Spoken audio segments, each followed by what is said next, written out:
别喝了。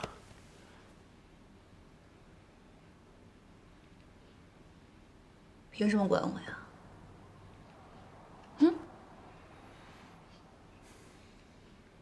我去给你倒杯水。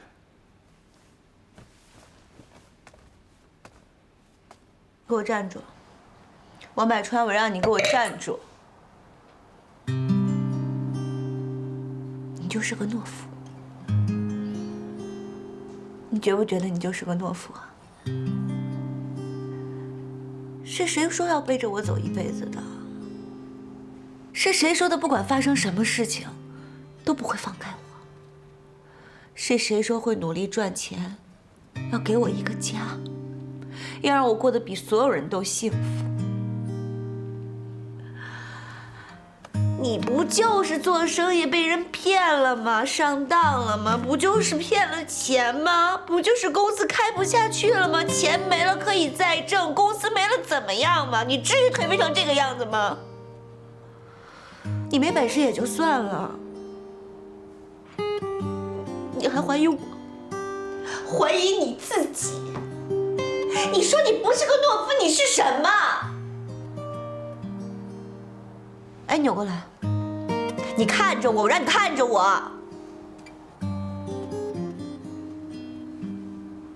你没有信心调节我的生活，你就不该来招惹我。你招惹我，你就该负起你的责任，要像个男人一样堂堂正正的负起你的责任。可你呢？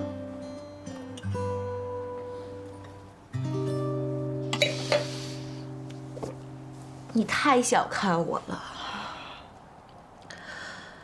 我要是想找个有钱的，我早就找了，我用不着跟你耗到现在。我每天跟自己说，这个男人爱我，我跟他在一起，我不管有多累，不管有多苦，我都不会害怕，因为我知道他会给我最好的。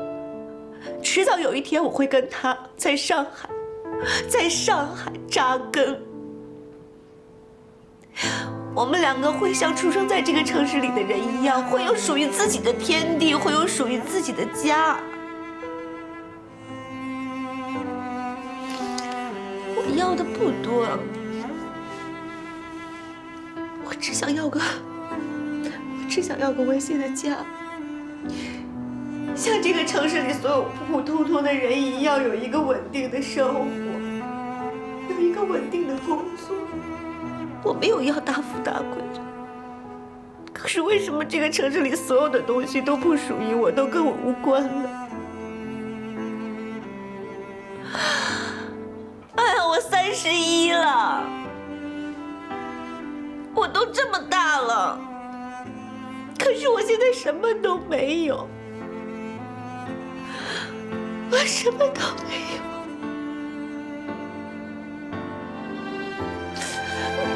我什么都没有。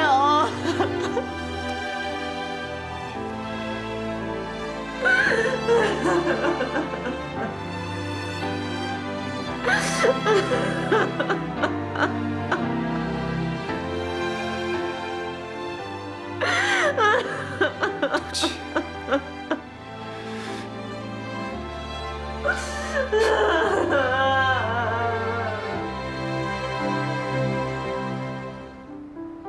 安迪，对不起，我真的不是故意要骗你。可我只有这么一个机会，如果我不瞒着你的话，很有可能就被我爸看出破绽。我一定要打败他。因为你痛苦，所以你就一定要打败他。对，我是很痛苦，我总得做点什么吧。我一定要把公司拿回来。我恨他。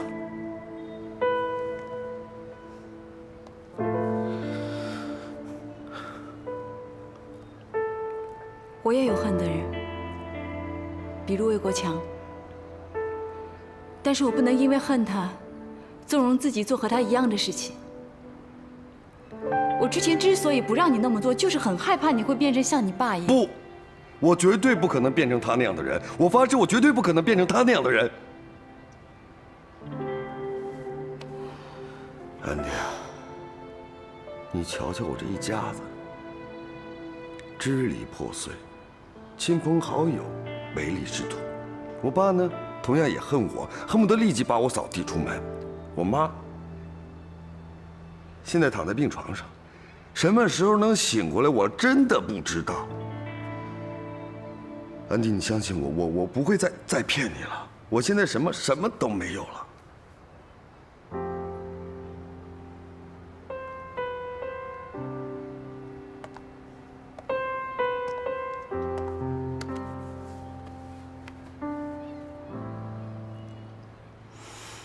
你还有我啊。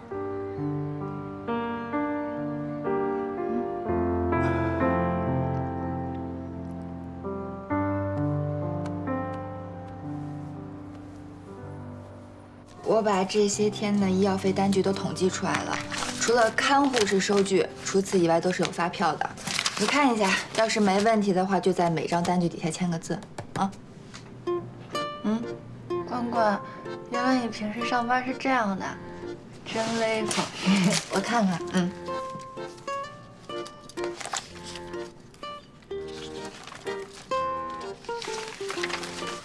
关关，我之前还想呢，我说你平时上班得什么样啊？会不会跟在家里一样？没想到完全不一样。算算，这些呢全部都是给你的，我还弄了一个复印件，是给安妮姐的。我怀疑她自己都不知道自己借出去多少钱了。哎，关关，对了，你说那个应勤他爸爸说想把我住院的钱全给交了，我要把这些单子给他吗？为什么不交呀？是那边女方家打人，应勤有就算了，勉强还算是有那么点情感纠葛。你呢？你纯属就是个受害者。真要跟他们计较起来，他们不但要赔偿这些医药费，还要赔偿你误工费什么的。现在应勤爸爸说一句啊，算了吧，别计较，大度点，你就什么都没了。算来算去还是你吃亏。那没办法呀，女方那边不依不饶的，如果他们不退让，那些人就不放应勤。而且再说了，应勤最后选了我，他觉得有点对不起那个女孩。你比他好100倍，应勤的爱是你应得的，你得记住这点。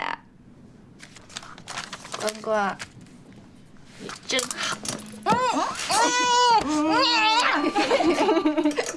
电话。喂，叶子怎么啦？莹莹，总经理让你明天不用去店里上班了，直接去总店找他。总经理有没有说是因为什么事儿啊？这个我就不知道了，反正我跟你说了。先这样啊，拜拜。哦，拜拜。关关，我有种不好的预感。我们总经理说明天让我别去上班了，去另外的地方找他。他会不会因为我这些天没去上班，他就要把我给开了呀？你别瞎想了，我要是你的领导，肯定舍不得开除你啊！住院都那么认真工作，放心吧。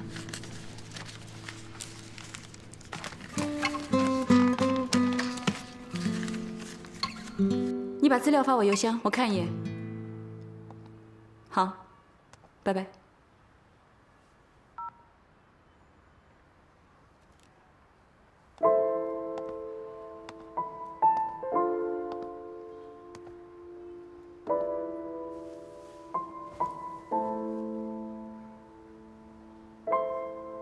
安迪看着包奕凡的睡脸，心中温柔如水。不知从何时起，友情、亲情、爱情，绑住自己的东西越来越多，而他却甘之若饴。也许人生本来就是带着镣铐的舞蹈，那些束缚住你的东西，恰恰也是最美好的。它让你患得患失，而又充满希望。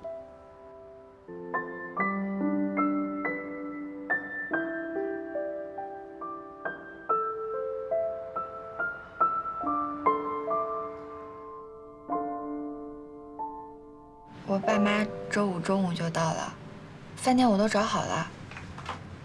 他们就是没看过我谈恋爱，所以想来看看你，顺便了解一下。你别太担心了啊，不用太紧张。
小美，我去找陈先生了，一来向他道歉，二来争取空气宝的项目，不浪费你一番心意。这段时间我特别混蛋，特别患得患失，被骗了几10万，好像连底气和信心都没了。你等我，我会努力。我买了早餐在外面桌上，吃完再去上班。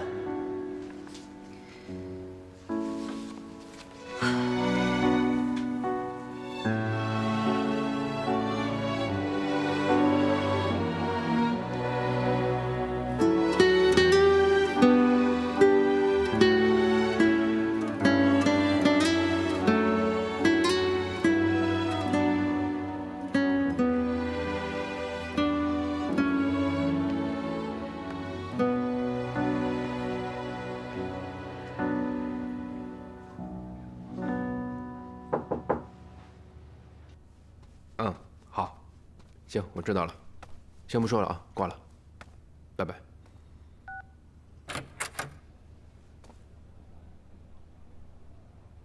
我是王百川，前几天我们见过，之前的事呢，小美后来都跟我说了。对不起，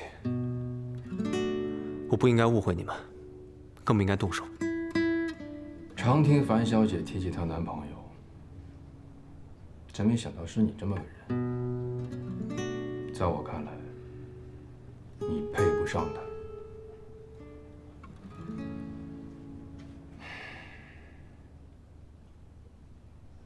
他。看在樊小姐的面子上，我接受你道歉了。怎么？还有别的事儿？我这次来不光是为了道歉，也是为了空气宝的事。你给我10分钟时间。我有办法解决这件事。亲爱的，可能最近会比较忙，应该是没有时间到上海来看你。你不是想改革包市吗？现在是最好的机会了。你放心，年底我也很忙，估计也没什么时间想你。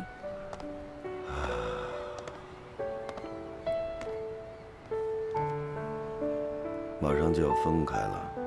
连句哄我的话都不知道说，很受打击。乖乖工作，下周末我去陪我弟弟，再下周末来看你。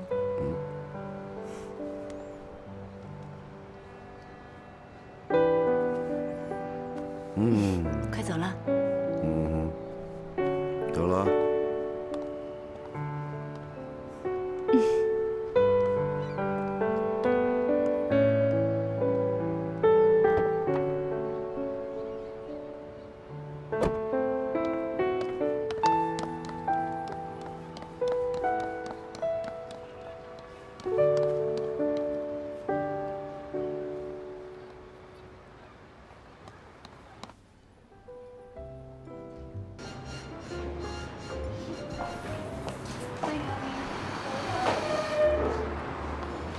莹莹，经理好，怎么样？身体怎么样？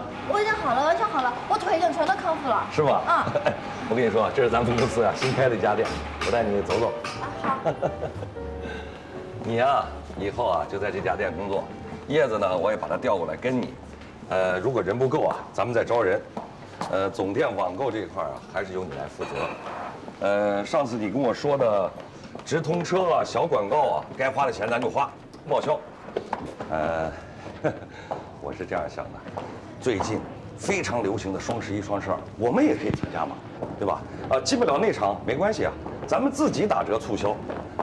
再有呢，就是要开发几款新的这个咖啡系列。哎，我跟你说你那个心情咖啡不错，卖得非常的好。以后呢，这网站的事就你负责了，不用天天给我汇报有什么事自己做决定。怎么了？我就是觉得，我病了这么长时间，您没有扣我工资，也没有辞退我，反而还给我升职了。你是我见过最坦诚的员工了。那我实话跟你说吧，其实你住院这段期间工作没耽误，而且咱们网店的销售额头一次超过了实体店，这对咱们品牌来说啊，绝对是一个质的飞跃啊！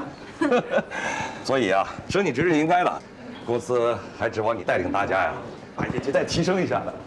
从小都是别人安排我头一回安排别人，我有点不习惯。没事儿，人都有一个成长的过程嘛。来来来，我带你看看。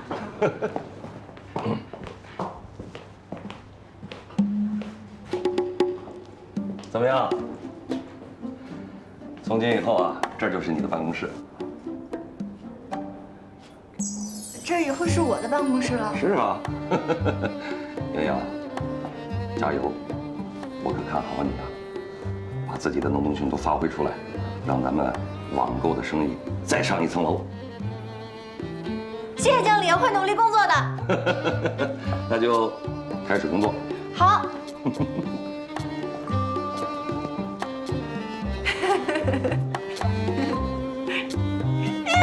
邱莹莹，加油！空气宝能在一定范围之内把 PM2.5值降为0，这是其他新风系统完全无法比拟的，所以对主机要求很高。采暖机雾霾最为严重，客户购买我们产品，就是为了在关键时候起到作用。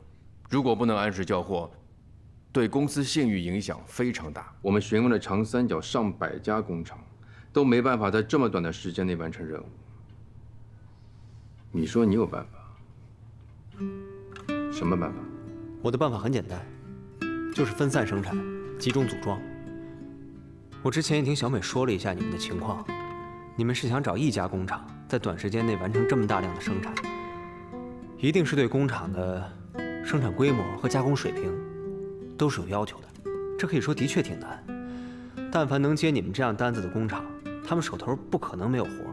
我的想法是，如果把你们的主机拆分成零件，分别有几家甚至10几家的工厂一起生产，然后再找原来的工人进行组装，如期完成交货，不是没有可能。照你这么说，你手上有资源。我在南通做了好几年，之后就来上海发展。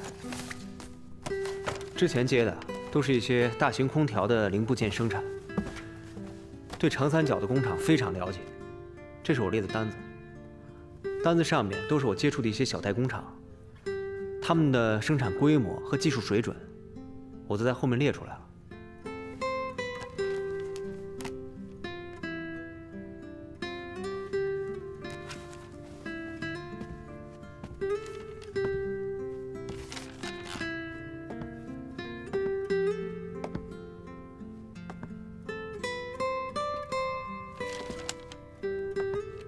可行是可行，不过这么多家工厂，你怎么来保证他们的生产质量达标呢？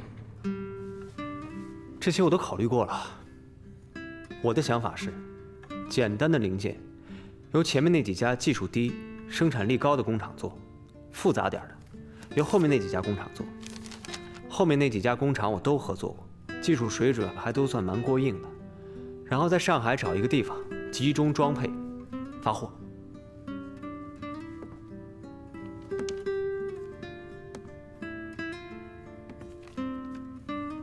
这样也好。我们原来的工厂地处边缘，在物流上还会耽误几天时间。如果全部在上海发货的话，还能节省时间。但如果真的确定这么做，必须有一个人全程盯着。你一个人盯得过来这么多家工厂吗？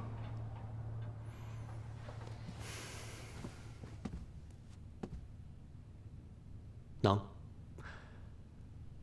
我不会让小美再失望了。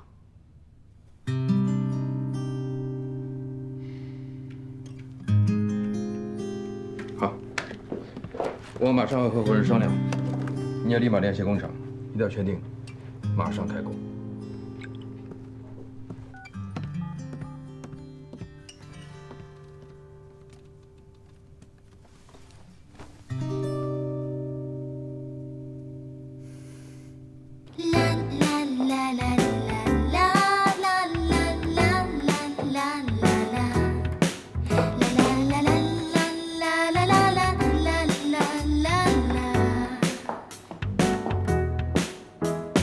啦啦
今天升职了，我现在是这店里我管事儿的。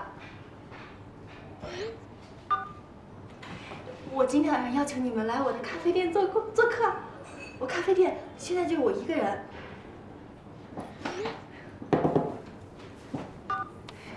安迪、关关、兰姐，你们今天来我全免费，包括你们以后的咖啡全都我包了，好不好？小曲吧，小曲就算了，太有钱了，我就不给你提供这个福利了啊。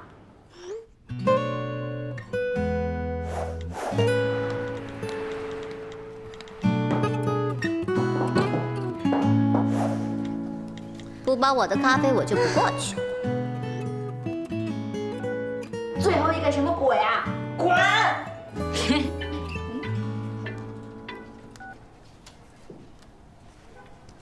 皇后娘娘请安哦。皇后娘娘，您有什么事情要吩咐哦？哎呀，你就别捣乱了。我跟你说啊，你哥找到了，找着就找着了呗。有钱的时候找不着人，没钱的时候就出现了。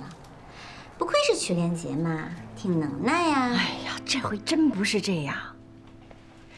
有人做局，骗他到澳门去赌博，欠下巨债。就刚刚担保人啊，拿着欠条上门，让你爸带着钱到澳门去领人呐。你说什么？我马上回来。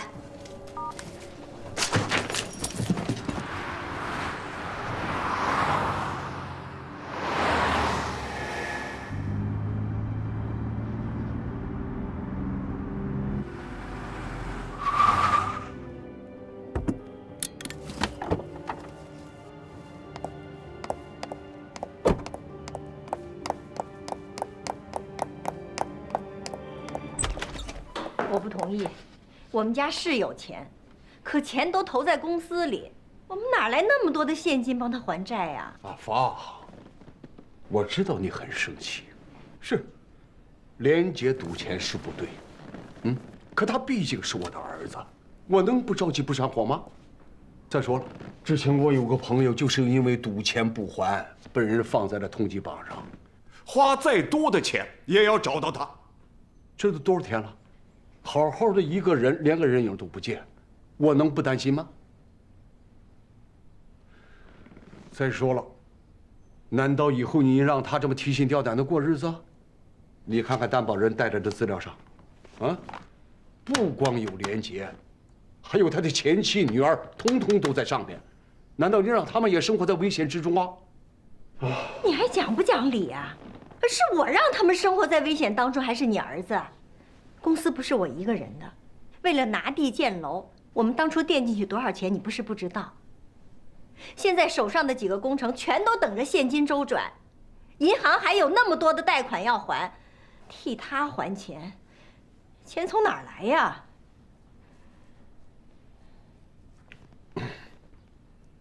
我可以把手头的工程出让2个，把国内国外的物业能卖的都卖了。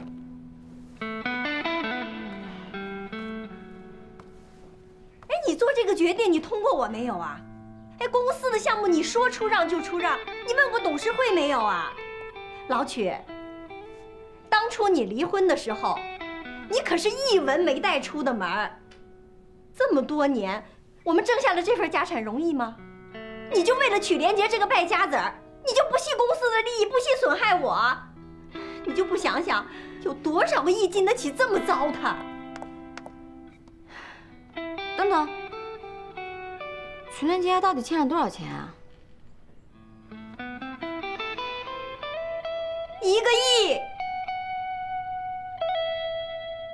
像人家那种家在上海的还好，像我们这些外来谋生的呀，一天到晚的忙成狗，工资全都贡献给房东了。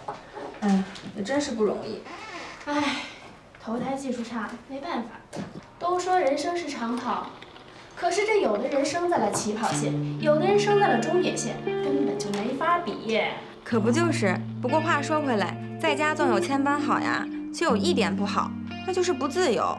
你看我们现在活得多随性啊，想干嘛就干嘛，有逛不完的店。要不是买房子太困难，不得已找个男人搭伙呀，我都想打一辈子光棍了。打光棍多辛苦啊！这可不辛苦，结婚才辛苦呢。你看你婚前你得各种打扮，满足男人的虚荣心吧。你婚后吧，你还得照顾老人，你还得带孩子。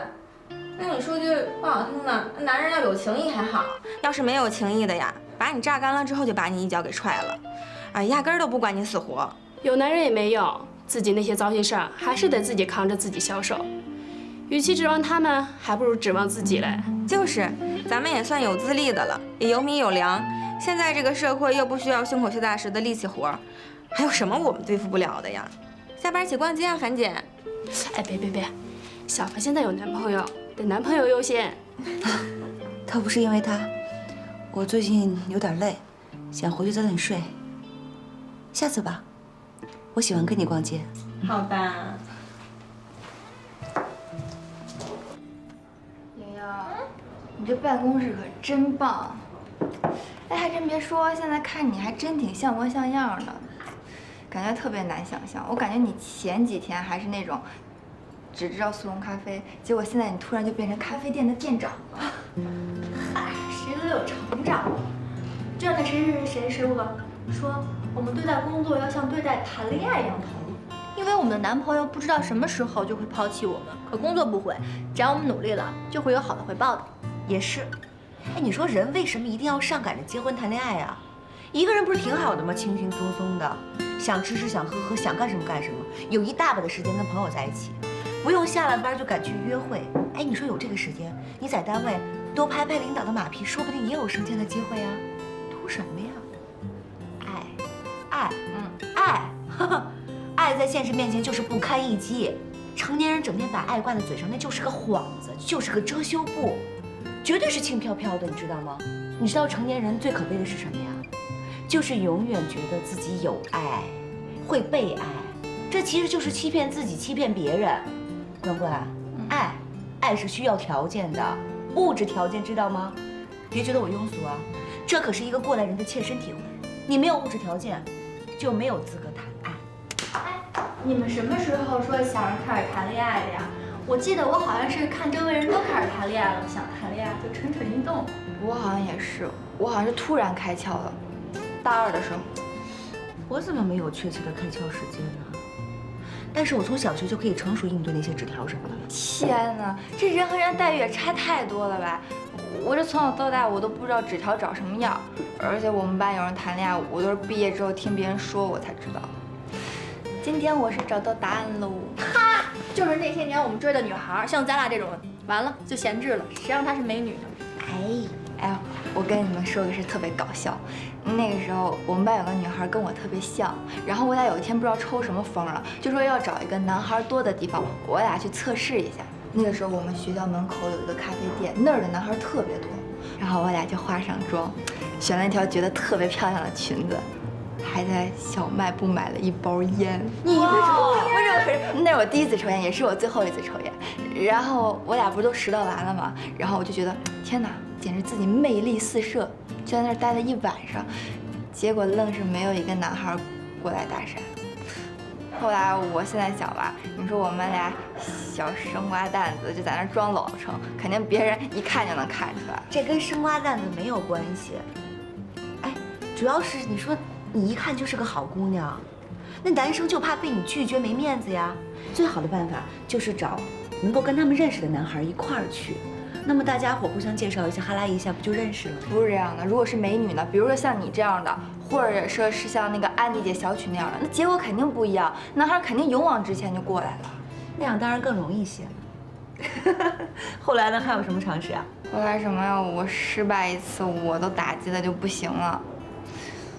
不过我还是希望能有一个人是纯粹的爱我，不是因为跟我共事之后，经别人介绍，跟别人打听之后，发现我的条件、家庭背景、工作都符合当一个好妻子才来追我的。我今天是不是说的有点太多了？你们俩不会烦我了吧？怎么会呀？你这样我们就烦，你闹我呢，那我不得被别人烦800次了？对他那么烦，我们都别烦他。我们好不容易听你说说自己的事情。其实有的事儿我还挺不好意思跟别人说的。有次我有个朋友说要给我介绍，人家也特别上心，就安排了一次偶遇。结果那人一上来就看上我同学了，压根儿都没看见我。还有舒展，他被他爸妈逼着来追求我，结果一看见小雪，连我是谁都忘了。说实话，我当时都快绝望了，我都挺怀疑我自己的。真的假的呀？哎，从来都没听你说过，而且都没有觉得你有表现。我哪好意思表现呀？我自卑我都来不及。不过现在好了，我遇到了一个能看见我的。真的要谢谢小谢同志，看来他是个好青年呢。双手双脚，站住！我觉得他也是。所以樊姐，我觉得你刚才说的都是气话。如果不爱的话，干嘛要跟着这个人谈恋爱和结婚呢？而且爱就是爱，不爱就是不爱，哪有那么多条件可以去谈呀？我也觉得，你让我跟一个不爱的人在一起，我根本忍不了。最起码的，你看着他，你最起码能啃下去吧？还真是，我原来就想，大不了我就单身一辈子了。别瞎说，真的，我真是那么想的。我这收入也过得去，我也有能力去应付我以后会遇见的问题。那我干嘛去找一个不爱的人，跟他去将就一辈子呢？对，可能我爸妈那儿比较难交代，但是说服我自己还是挺容易的。你看啊，如果2个人在一起，还没有1个人高兴，那咱们何必要为难自己呢？对不对？不过，如果遇到了相爱的人，那肯定就不一样了啊！这1+1肯定是大于2的。有道理。恭喜你，关关，真的为你开心。我还不知道是不是高兴得太早了，因为我爸妈说要见协同，也不知道见完之后会怎么样。嗨，那都是后面的事儿了。做人嘛，最重要的就是开心了。1个亿？没错，1个亿。我当时听到这个数字的时候，也把我吓一跳。我一直以为曲连杰是个软蛋，闯不出什么大祸，没想到这次真的让他憋了一个大的。哎呀，突然觉得之前你给我装的那套音响也不算什么，之前还觉得挺夸张的，原来和你哥比起来，你已经很委婉了。我爸跟我妈现在吵得不可开交，集体让我滚蛋，免得让我围观世界大战。说真的，我要早知道曲连杰这么傻，我当初知道他在赌的时候，我就应该跟我爸说。毕竟曲家的损失就等同于我的损失啊。我现在看到他这个样子，真的有点兔死狐悲。你这个成语用的有点不太准确吧？你哥不学好是他自己的事儿，你们俩又没什么可比性。你是不知道，像我们这种家庭长大的孩子，想要学坏很容易。从小到大，我爸跟我妈就只顾着赚钱，没有空陪我。再加上我爸骨子里重男轻女，从来对我就没有抱过什么希望，对我格外的宽容。我记得那年我18岁刚出国念书的时候，我爸就一次性给我打了1000万，对我只有3个要求：1不吸毒，2不犯法，3不自杀。那个时候的1000万很值钱啊。对啊，那段时间我坐飞机坐的耳膜都充血了，把整个欧洲、美洲能玩的地方都玩了一个遍。光买 LV 包我就买了几10个。最夸张的是，我闭着眼睛我都能背出某款包在全球各地的汇率和差价。哎呀，听得我的心都在滴血。不过还好，幸好现在的你不是你之前那个样子。像你们这种从小到大都是精英的人，很难理解这种感觉。我还是很感激我妈，要不是当初她把我叫回来争家产，我到现在还在这种买包跟 car party 的各种无聊日子中打转呢。老赵，我其实很喜欢现在的生活。像我们这种一夕暴富的2代，很容易被人看不起。我能像现在这样，有你，有朋友，还有工作，我第一次觉得自己不全是废柴和流氓。你爸说的中肯点儿，流氓是，废柴绝对不是，根儿有点歪。不过幸好遇到的都是好人，所以姑娘啊，老天爷待你不薄。这个我得承认。但是某些人拐着弯的夸自己，是不是很爽呀？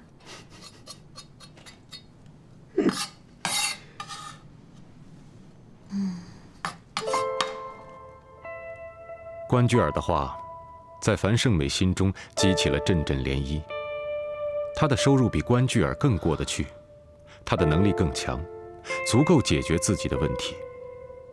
可即便有余钱在手，她依旧精打细算地过着日子，按部就班地谈着恋爱，从没想过自己可以独自面对这个世界。是啊，有什么可怕的呢？一个人的未知，难道还能可怕过他曾经经历的一切？还是说，在内心深处，他其实还不如2个小女孩来得勇敢，来得独立？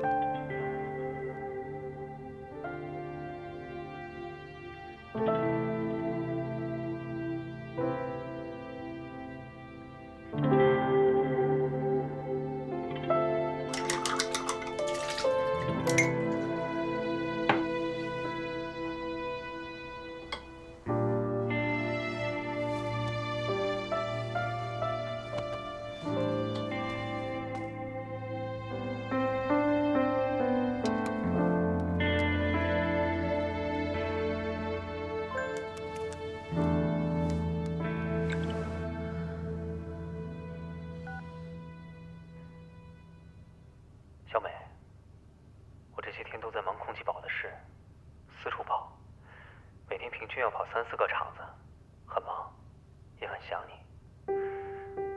我知道你还在生气，气我没有自信，自暴自弃，气我没出息，不像个男人。是我做的不好，让你失望了。所以这次我豁出去了，不成功，我绝对不会再回来烦你。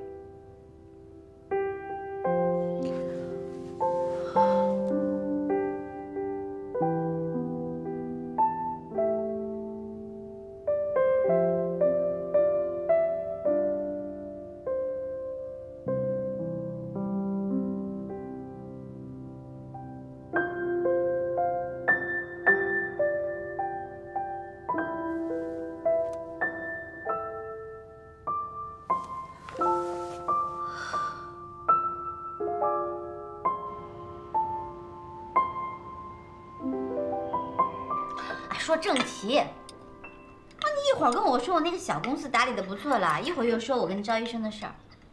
你都这么大圈子，原来啊，你压根就舍不得对我爸下手。我呀，就是想稍微的惩罚一下你爸，不想伤筋动骨。那曲连杰毕竟是他儿子啊，要是做得太绝了，会破坏家庭。那既然如此，你找我求救干嘛呀？大年三十你又哭什么呀？既然你这么贤惠，那索性一口气忍到底嘛，把那对母子接进来住，你扮老杨姨伺候他们。我爸呀，一定从头到脚夸你贤惠，打死不看外面女人一眼，跟你白头到老。你什么态度你？对我自家亲妈的态度呀。你要不是我亲妈，我才懒得管你这些闲事儿呢。我要是在外面看到被老公欺负的小媳妇儿，我早一脚把她踹飞了，好吗？我还坐在这里，我要跟你想办法。行了。爱笑的眼睛，要哭过才更鲜活，更加有自信的闪烁，是真的我。爱闹的苹果。